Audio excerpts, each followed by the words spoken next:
ঘুমানোর আগে 7 বার যদি এই দোয়াটি আপনি পড়তে পারেন, আপনার বোনের সব আশা আল্লাহ কবুল করে দেবে।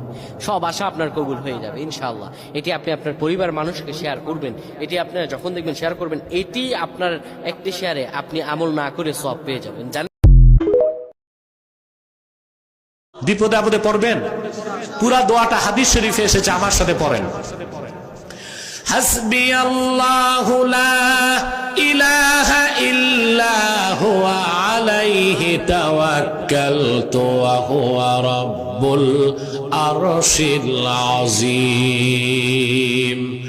হাদিস সাক্ষ্য দেয়, আল্লাহর কোন মুমিন বান্দা যদি ফজরের পর 7 বার এই দোয়াটা পড়ে, মাগরিবের পর 7 বার পরে, আল্লাহর রহমতের চাদরে বান্দা লেমিনেটেড হয়ে যাবে। কোন বুলেট বোমা, নজর, জাদু, বান কোন কিছুই তার শরীর স্পর্শ করতে পারবে না। কয়বার পড়বেন? সকালে 7 বার, বিকেলে 7 বার। হযরত ইব্রাহিম। পবিত্র কাবা শরীফকে বলা হয় মহান আল্লাহর ঘর।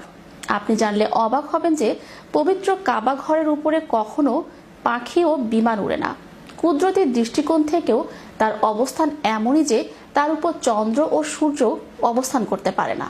কিন্তু কেন? বিস্তারিত থাকছে ডেস্ক রিপোর্টে।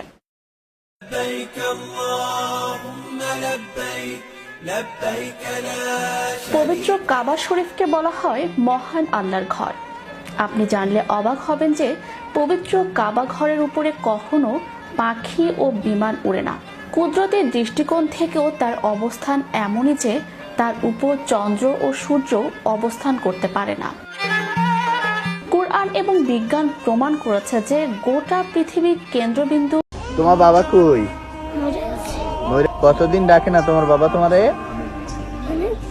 হ্যাঁ, অনেক দিন। টাকা দেয় না কেউ? হ্যাঁ,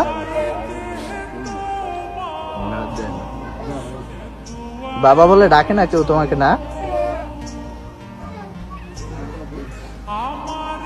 বাংলাদেশও এবার আগুন জ্বলবে, বাংলাদেশও এবার আগুন জ্বলবে। সেই আগুনে তোরারে জিন্দা ফোড়া দিমু। এই রেন্ডি মাগি, তোরারে ফোড়া দিতে না কি কি লাগে?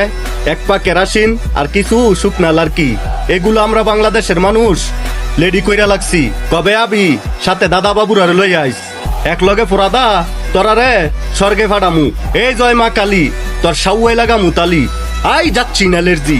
তুই আসলে একটা রেন্ডি মাগির।